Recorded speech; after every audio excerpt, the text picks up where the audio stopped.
following is a Comfortably Zoned Radio Network production.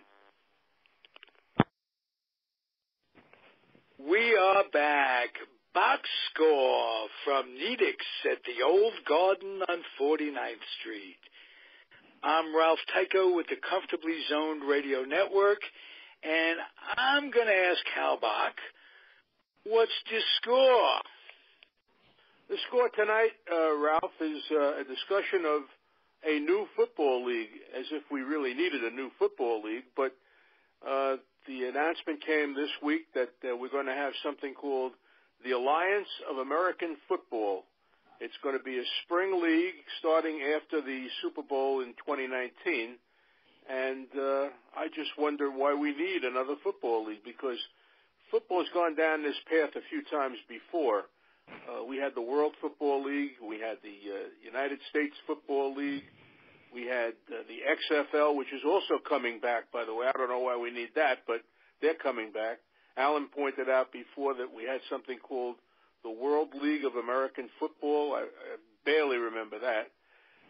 So there are always entrepreneurs looking to get a piece of the football pie, and so far none of them has succeeded. I don't know why this one would, but they're free to try, and it's going to be a spring-summer league starting next year. And there's the indoor football league, too. What is that? That indoor football league, that's still around, isn't it? Yeah, they're still around. Well, that's a very unique kind of a product.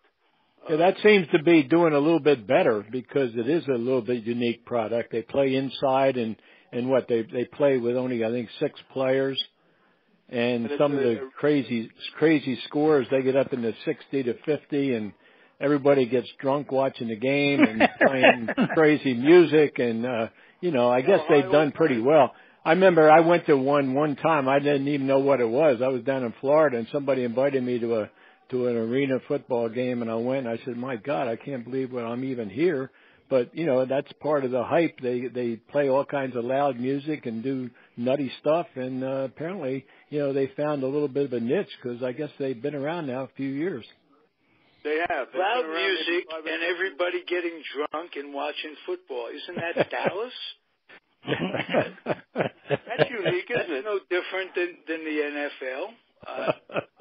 Except the beers are $15 a beer instead of the very, very economical $9. How? Where do they expect to put teams in this league? They're going to have 10 teams. They haven't announced the cities yet, but they're going to have 10 teams. You can bet that there'll be one here in New York. Most of the NFL teams have exclusivity on the stadiums.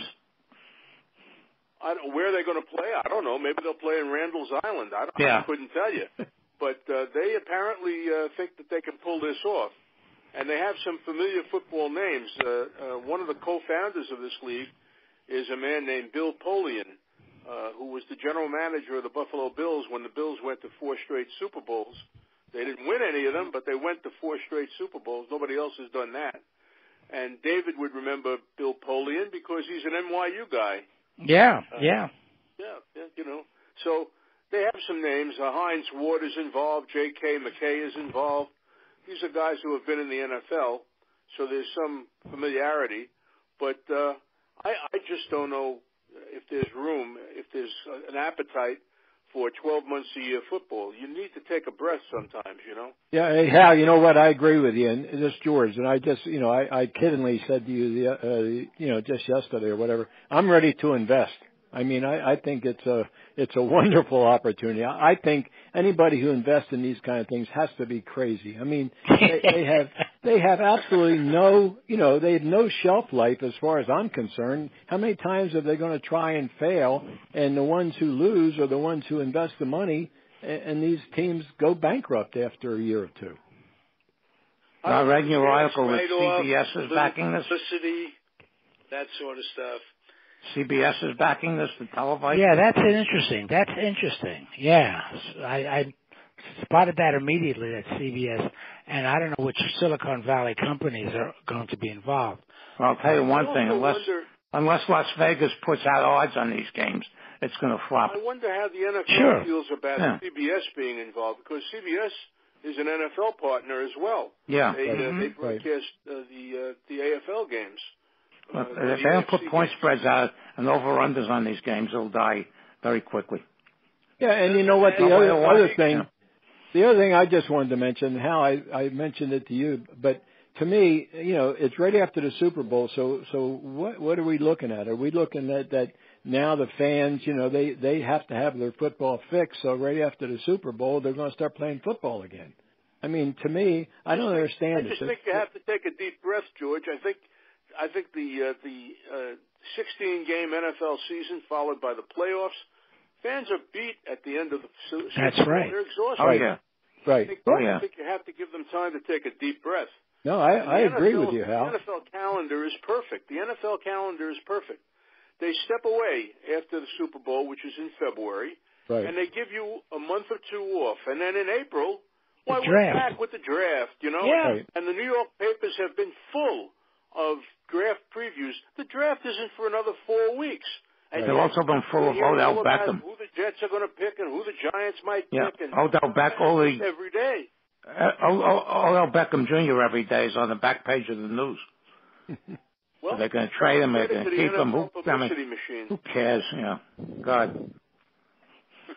Let me ask you guys, get you to talk football all the time. They're very happy. David mentioned CBS, and Hal mentioned NBC might be a bit of a foe because of their contractual obligation to the NFL. Did anybody flash on how the AFL, NFL got started and how that was strictly because of CBS being against NBC? They own both, CBS and NBC own the rights to the NFL, if I'm not mistaken. Well, ABC was the first network that televised AFL games. And they expanded for the most part into for the most part into cities that did not have pro football. Okay, so there were markets that were open and ready for it, and and when the Pete Gogolak thing happened, and he jumped from Buffalo to the Giants, that opened up the door, and Al Davis is running the AFL then, and was starting to sign all sorts of stars from the NFL, and that's what pushed the merger. Okay. Well, don't forget the TV, CBS or whichever there were blackouts in the city. Oh yeah. Unless there was a sellout. So very often there was not a sellout. So if the hometown fans didn't go to the game, like we used to do, to watch the old New York Giants games, we used to drive up to Connecticut and drive up below the... David, didn't they have some kind of radius, like 75-mile radius or they something? did. Yeah. But you went right just past that radius. It was not as far north as New Haven, but it was further than Stamford. So you would go up there, and on the highway, you would see all of these motels saying, "We've got the Giants game." And I know my friends and I, we would rent a room for the afternoon and watch the Giants game. In fact, some of the more industrious of the motels would actually have a halftime ceremony. They would sometimes have, like, throwing footballs through a moving tire, or they would have the local high school band out in the parking lot. I mean, they did anything to attract fans on a Sunday afternoon because it was a big payday for them on a day that, travelers were not usually planning to stay overnight. So it was a big moneymaker for them. And, of course, it increased the interest in pro football. I know I started watching AFL games because of the NFL blackout back then. Yeah, see? Right. Yeah. Right. And then when they got named and established star power, NBC, after the initial ABC contract expired, NBC gave them a pretty good contract for those days. Sure. One of the things that bothers me about the NFL, and a lot of things bother me about the NFL, but one of the things that bothers me is that they insist on starting, when they have doubleheaders on Sunday, TV doubleheaders, they insist on starting the second game at 4:15, and the reason for that is it will spill over past 7 o'clock and into prime time. That's right. It screws up all your television watching for the entire night. You're kind of required to stay with whatever channel they're on. Usually it's on CBS. And the second game won't be over until 7:30, by which time they've already started prime time. 60 Minutes, which used to be on at 7 o'clock, now goes from 7:30 to 8:30, and 8:30 is in the middle of the 8 o'clock block. So you kind of cut into required to stay with CBS, and it's just a very cynical move on the part of the network. Yeah, and also, Hal, what happens is if you set your TV, as I do, to tape 60 Minutes every week, you wind up with maybe half of 60 Minutes, 30 minutes, and then the other half is the end of the football game. Because the TV doesn't know the difference between, the regular starting time. It clicks on at 7 o'clock. I don't know. What's the matter with your television there, David? That's for commercials and for reviews all the time. These games can take for forever now. Oh, they do. They do. What was that famous game? I'm not a football person. What was that famous game? They call it the Heidi game? Yeah, the Heidi game. That was an Oakland Jet game in 1968 that they cut away, NBC cut away with a couple minutes left in the game to televise Heidi on time. Yeah, it was a film about the Heidi. Yeah, a kid's film. And what happened is that the Raiders got 2 touchdowns. The ultimate Jet fan. Yeah, in the last couple of minutes. I was home from leave in the Air Force, and we had a family party, and they cut it off. I went into the other room to hear the game, and I came out with, "You have a puss on." I had a puss on, all right. The Jets lost. You better look good for your family. Anyway, Don Stokes, can you give me anything that you remember about that Heidi game? Well, I was only about 7 years old at the time, but from what I do recall, I have to admit I was sort of looking forward to watching Heidi, being a 7-year-old kid. So yeah, right, sure. But it changed the whole dynamic of watching football. That's the first time I ever heard that out of a Jet fan. That's priceless. I love that. It lit up the switchboard at NBC. Yes, it did. Mm-hmm. Oh my God, they got 150 calls a minute. It seemed like, and the operators at NBC were going nuts because there were a lot of football fans who were watching that game. And from what I understand it, they actually showed the end of the game during the news. Is that right? I didn't know that. Yeah, I don't remember that, but it could very well be. I don't remember that either. Yeah, that's very interesting. I didn't know that. But that rivalry was incredible. The Jets and Oakland. But that faux pas on the part of the network solidified the NFL as primary coverage. Nothing could interfere with the NFL games. They used a line in that movie Concussion, which I stole and used in my column this week. You're dealing with an entity that owns a day of the week. They own Sunday. Right. There's no question about it. People plan their Sundays around the NFL and around watching the games, which is great for the NFL, not so great for a lot of other things. But it's good if you prefer to go shopping, like you do your grocery shopping on Sunday, because there's no one there. Exactly. I got a question for you, Hal. Have you done some more research on this crazy new league? I mean, when are they supposed to? You're talking about playing in the spring and the summer, I guess. Is that supposed to be a Saturday, a Sunday? I mean, what are they planning on? I think they're going to play on Sunday. I think Sunday is built into the American psyche as pro football Sunday, thanks to the NFL. And I think they'll play on Sunday. I don't think there's any question about that. They haven't said that. But in my mind, I don't think there's any issue about that. Right. Is this a developmental league? No. This is a league of players who get cut by the NFL teams, players who are not drafted, players who come out of high school and don't want to go to college, whoever they can find. Are you available? Okay, but can a player playing in this league hope to get signed by an NFL team Is that the idea? If he can play, NFL teams will watch. You know they do. And if he can play, I'm sure he'll have a future in the NFL. But the question is, will they be able to play? What will the quality of play be? These are leftovers. These players are going to be leftovers. They're not going to be NFL players. They're going to be players who are cut by the NFL. Now, certainly with the roster limit at 47, I guess, or whatever it is. It's 50. There are going to be players. 50, okay. There are going to be players who are talented who don't make rosters. The NFL has taxi squads. Every team has a taxi squad. Players routinely get promoted and back and forth because of injuries. Injuries in the NFL? Why, I'm amazed. People get hurt in this league? I guess so. They do. So I'm sure that players who show any ability will have an opportunity in the NFL because the NFL isn't shy about signing players. Hey, Hal, I got to say, injuries in Major League Baseball sure do happens now almost as much as in football. Sadly enough. No, I don't think so. I don't think you have as many concussions.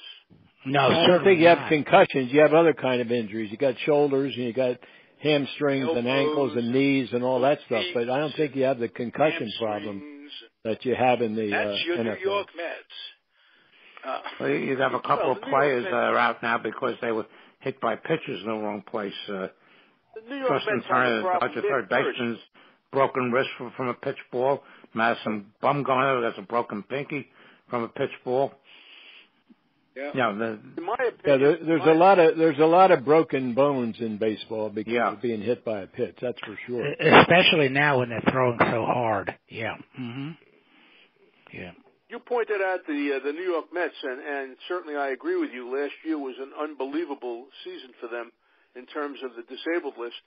But I believe the reason for that is the New York Mets are cursed. Why are they cursed? Because their owner decided to rebuild Ebbets Field in the image of the new ballpark in the image of Ebbets Field. And he should never have done that. And so as a result, the baseball gods have cursed his franchise. That's what I believe. Well, I Hal. concur. As an old New York Giants fan, I have to concur. And you don't put Gil holding Tom Seaver on the you put Jackie, who needs he could have a statue on every block of Brooklyn, of New York, of the world, but not in front of the Mets Stadium, for crying out loud. That's it. No, and you wouldn't want to duplicate the old polo grounds either. I mean, unless you were playing polo. Well, there would be a good place for this new football league. Polo grounds. I worship it. Are you kidding me? Well, and that would be a good place for football. It was perfectly designed for football. I want to tell you guys that there is a YouTube guy who supplies YouTube almost on a daily basis with old radio shows, old radio broadcasts from the past in their entirety. Way back, Red Barber, Mel Allen. I mean, all the original Met announcers, Lindsey Nelson, Ralph Kiner, Bob Murphy, and you get to hear these games as they were, and you just put it in your ear, put it like a transistor radio, and you fall asleep with this, and you wake up in the middle of the night, and Roberto Clemente is batting, and Juan Marichal is pitching. You think you've been transformed to another time, huh? Yeah. Absolutely, and many times, if you go back, you can find videos of entire games. They've got the 52 World Series between the Yankees and Dodgers. 7th game of that. They got 6 and 7 of that. But the first baseball was terrible with archiving. The first full regular season game that's available was from a Cubs-Phillies game from 1969. Their archiving. The NFL. That's one thing the NFL did right was the archiving. The baseball's archiving has been terrible. Well, they've improved marketing. They've come up with stuff. There's no full game archive of the telecast of the Bobby Thompson game, for example. Right. No, And the ones that are available are Kinescope, right? That was before tape. So the old Kinescope recording. Yeah, the 6 and 7, game 6 and 7, 1952, are in Kinescope. In fact, I went to the museum when that first came out in 1986, I think it was. I went to the Museum of Broadcasting to see those two games, and people were cheering for the Yankees and Dodgers like it was 1952. And that's essentially it.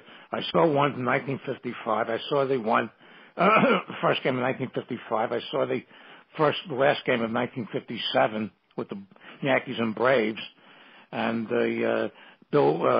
Bing Crosby, when they several years ago they discovered a video kinescope of Game 7 in the 1960 World Series, which he had among his things that he had left.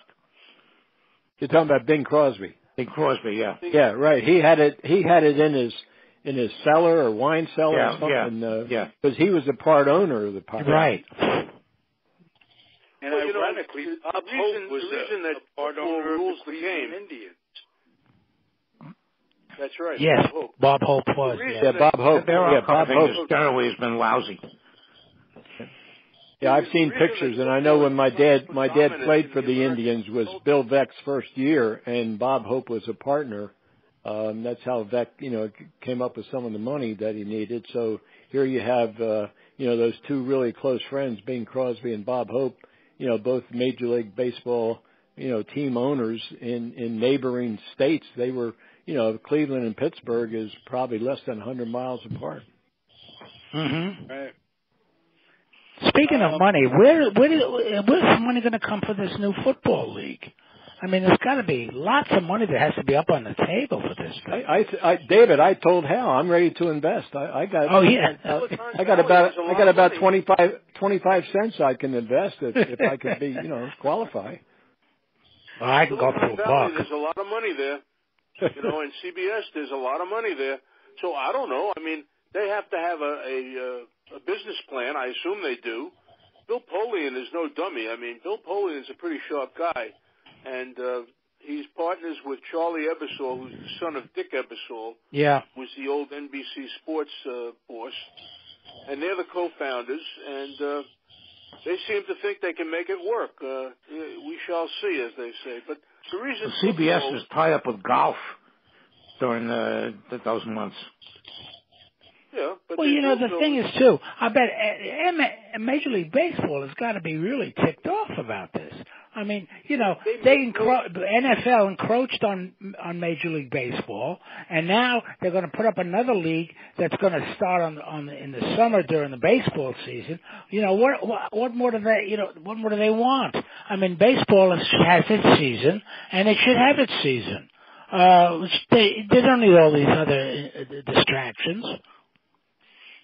Well, maybe they're not really totally set on Sunday. Maybe it could be another night of the week.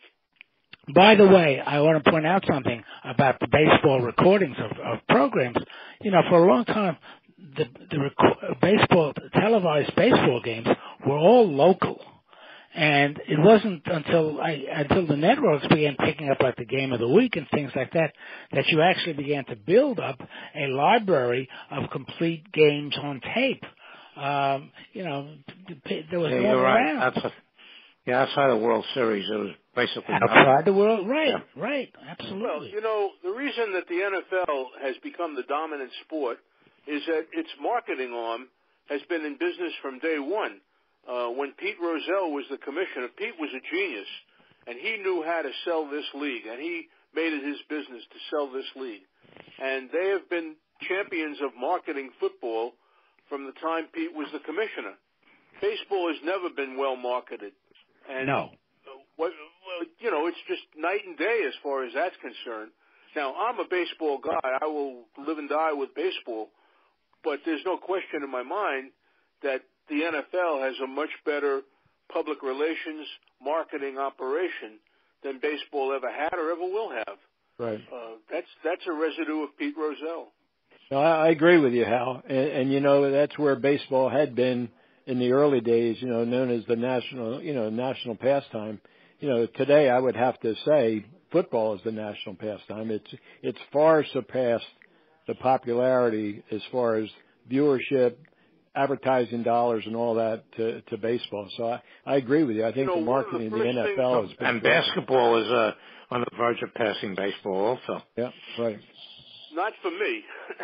Not for me either. One of the first things Rozelle did was he created something called NFL Films. And right. You talked before about archiving. NFL Films has every important game from the 1950s on. They're very good at that. Yeah, that started, by the way, that started in the Philadelphia area. Steve Sable, he was the one who started NFL Films, and he had John Facenda as the voice, and then when Facenda passed away, then Harry Callis became the voice. So, NFL Films was really tied into the whole growth. Steve Sable's father, football. Ed Sable, started that, yeah. Yeah, right. I remember watching the highlights when I was a kid.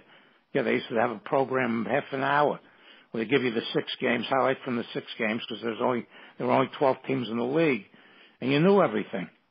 Right. And they had John Facenda, and it was just I tried never to miss that program. Right. No, it was outstanding. The success of this new league will depend on whether football fans really have an appetite for more games after going through the 16-game NFL season, the playoffs, and the Super Bowl, building up to the crescendo of the Super Bowl. And plus, how you're talking about Thursday night games and Sunday night games and Monday night games. To the point where it wears people out. Hal, you yourself said there's such a big excitement about the draft coming up, and it's become, even without the league, a 12-month-a-year thing. I don't think it'll hurt one bit. I don't think it'll be hurt in the sense that it'll become oversaturated. I think that people love it. It remains to be seen. I mean, and it's the betting. Al said it best. If they get on the book in Vegas, it's Katie bar the door. Well, that's true. That's true. The question becomes, do you still have a thirst for more games at that time? And don't forget, the USFL played in the spring and the summer, and they were reasonably successful. I mean, they weren't competing with the NFL, but they had their niche and they were going along. And one of the owners, who later became president of the United States, decided that they should go and play in the fall instead and challenge the NFL. Well, let me give you some advice. If you're going to challenge somebody, don't challenge the NFL, because they will beat you into the ground, and that's what happened with the USFL. They never survived that plan of Donald J. Trump, and as a result, the USFL went the way of the Whigs. Well, when the USFL wasn't that league, Herschel Walker was their really Jim Kelly was there. Several players in that league. They had some players. Larry Steve Young. Steve Young with the 49. Reggie White. Yeah, Jim Kelly was there. Some players. But the thing is also is that the reason Trump called out I think the main reason that Trump called out the NFL players who were kneeling in protest was because they wouldn't let him in after the USFL flopped, and then he tried to buy the Buffalo Bills after Ralph Wilson died, and he was beaten out. So the NFL wouldn't let him into their club. So of course, he is one who is very good at holding a grudge. Well, wasn't one of the purposes of that league to eventually merge with the NFL the way the ABL merged into the NBA? That's what Trump wanted. That's what Trump wanted. The NFL wanted no part of a merger. The NFL was perfectly happy the way things were. Yeah. So, and they told Trump to take a hike. And as Alan said, Trump holds grudges. He doesn't forget. Oh, yes. That's why he's been carrying on about taking a knee business. Mm-hmm. Yeah, which he had no business even getting that's involved our president. What can I tell you? Yeah, right. Well, you have to remember most of those teams in the USFL already had NFL models, meaning Michigan, Tampa Bay. So to have the merger, there was no way Detroit was going to let the Michigan Panthers play in Michigan or Tampa Bay Buccaneers. Yeah, but I mean, the way they did it with the ABL, they didn't. Not all of the teams went into the NBA. There were about 4 teams, I think. Yeah, 4 made it in. Yeah. The ABA, yeah. The Pacers and the Nets. Those are the 4 teams that went in. Mm-hmm. Yeah, the ABA. And think about the great deal that the St. Louis Spirits got out of that deal, because they were not allowed to join the NBA, and they get television revenue for forever. It never ends. So those guys are rich. Those owners of the St. Louis, the old owners of the St. Louis Spirits, because they weren't allowed to come into the league. See that? I missed my calling. I should have owned a team. That would have been the solution to my. That's right. You and George can go in together because that's it. George, hey, Hal, like I said, I've got a quarter. Do you have 25 cents? We'll be major stockholders. I'll go into anything with you, George. Have a quarter of the money that's needed, George. You got to dip into that trust fund of yours. Yeah, right. I hear you. The Braves the other day released Scott Kazmir, pitcher, and they have to pay him $15.5 million not to play. How many years? Just the 1 year. Yeah. Oh. Yeah. That'll do. Yeah. That's the kind of job I need. Oh, yeah. That's called laughing all the way to the bank. That's what that's called. Exactly. You bet. Yeah. Well, A-Rod got a similar kind of deal. He's still being paid by the Yankees. Yes, he did. Well, didn't Hamilton get the same deal from the Angels? That's right. Yeah, Josh Hamilton. Yeah, you're right. Yeah. The moral here is don't sign long-term contracts. And unless you're Bobby Bonilla. Get smart about that. The baseball owners have begun to get smart about that. And all of the free agents that were signed this year, 3 years was the limit. You could not get a contract for longer than 3 years. And as a result, a lot of them did not get signed because they were holding out. And especially pitchers. They don't want to go more than 3 years for a pitcher. Neil Walker. Well, is that a correction or is it collusion? Let's go around around the panel. That's a correction and a collusion. Yeah, I agree with Hal completely. Yeah, so do I. But the thing is that I'd like to be caught up in a collusion where they only pay me $10 million a year. Let me tell you, it's interesting. One of the players who was victimized by this is a guy named Neil Walker, who was a second baseman, played for the Mets a couple of years, played for the Pirates for a while, and a pretty good player, not a bad player. Yeah. His last year in New York, he had taken the contract the tender offer. Tender offer, exactly. Yeah. And he was making $17 million, which is not a bad payday. And his contract ran out. His 1 year contract ran out, and he just signed with the Yankees for $4 million for 1 year. So that's a cut of $13 million. Now you don't have to make a benefit for Neil Walker, but the fact of the matter is that's a pretty good chop in your salary from 17 to 4. So absolutely. That's what the still got to smile down to $4 million. Yeah, and the Yankees, to the Yankees and to the New York press, that was a great deal. It was only $4 million. Sure. Well, what a bargain, as they say in New York. Yeah, the Twins signed this pitcher, Lance Lynn, for 12. I think it was the $12 million for 1 year, or $12 million a year for 2 years, and he turned down the Cardinals tender last October of 17. There are a few players that did that. I have to disagree with you guys. I don't think it's collusion.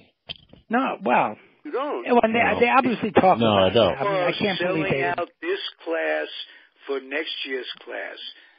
He's going to piss some people off. Yes. Exactly. I think it's not collusion because of the fact that these general managers are a lot smarter than they used to be years ago. They have numbers that they didn't have years ago. They have analytics that they can count on now. And a lot of these general managers don't go with their heart like they used to years ago. That's the big change. Well, years ago, they weren't even general managers. It was the owners who did all this, and it was their money directly, you know. So that's why this new football league will be interesting, because the players that you sign for these 10 new teams have no track record. Well, based on what are you paying them? Right. Based on the hope that they can play, but they have no track record. They're going to be free agents who, you know, were washed out from the NFL or were never drafted. So there are, a mystery quality of players. So how do you establish a salary for those guys? Probably that's the other thing. Hal, I wanted to ask you that. I mean, is there some kind of salary scale that you've heard about? I mean, what they're going to pay these kind of players? The only number that I've seen is that the average ticket price will be $30. Well, if you drive up to Giant Stadium, $30 will get you a parking space outside the ballpark. It'll not get you in the ballpark. But in this league, they claim $30 will get you a ticket for a game. That may be attractive to football fans, you know? Yeah, especially those that are locked out of the NFL. In from CBS and what percentage of it is what NFL pays, what NBC pays the NFL, you could do the math and it'll come out to just what you're saying. Well, they're going to be bargain basement rates for these guys. Absolutely. Yeah, it has to be. So CBS is getting some bargain basement rates too, but that's why I say I think they'll put it in a night that they're unfamiliar with as far as football. Thursday night. Midnight. Yeah. You know what would make it really interesting and unusual? It's all going to be played in the summer. So rather than all this gear, you have a helmet, but then it's like T-shirts and shorts. You know? What a time for touch football. George was talking about broken bones before. I mean, but it's bringing the fans. Football? Why don't they do it touch football like we're talking? Flag football. That's what I want. Yeah. That would be great. I'd pay to watch you guys watch. What would you pay, Ralph? I had to stop there for a second because Ralph don't pay. How about something like the WNFL? The Women's Pro Football League. Yeah, they play the lingerie league or something. Yeah, they do have some. I think they do have one. Real WNFL. Women's Pro Football? With helmets and. Isn't there a league? But there is a women's league, isn't there? A small one somewhere. I think so. Yeah, I do too. The league is small, but the women aren't. That's for sure. All right. I'm just guessing. And save your cards and letters. I can't read. No sexist comment there. None meant, actually.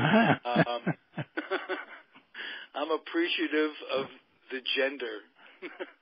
Big, small, tall, short, doesn't matter. Hey, guys, what a show. I enjoyed it. I hope you did, too.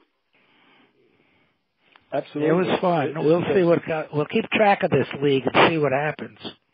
Yeah, this got us away. This got us away from talking about the Final Four and March Madness. So it was good that Hal, you came up with this column, and we can really talk about this proposed new league. I think it's great. So we'll see what we can come up with. Next week you guys are on your own. Next week you guys will have to deal with this yourselves. I'll be back. And we are not taping on Easter Sunday, gentlemen. Okay. Okay. So we're going to take a hiatus on that day. So, it's a Passover Easter weekend, so we can. I know you got all the Michigas wrapped up in one day. Can you imagine? Yeah, Friday, Saturday, and Sunday. Right. Take a break. Okay. I'm glad you told me. Safe going. Well, that's good to know. Now with Hal being off next Tuesday, will we still have the podcast on Tuesday, or are we going to pass by that too? Let me take a deep breath. We'll talk about that and over the next few days. Yeah. Okay. Okay. Good. Yep. Okay. Okay. Chances are yes, because we're off on Sunday, and so I'll say I'll pencil in a yes to that. Yeah, you just let us know, Ralph. That's all. Yeah. I certainly will. Right. Okay. I certainly will, gentlemen. Good night, all right, everyone. gentlemen. Good night, everybody. Yep. Often. All right, it's been a pleasure. Bye-bye, everybody. Bye. Good night. Okay. Don Stokes. We had, of course, Hal Bock. We had David Hubler. We had George Case III. We had Alan Blumkin. And we had me, Ralph Tycho, the weak link of it all. But the Comfortably Zoned Network is by no means weak. And that's what network this show is on.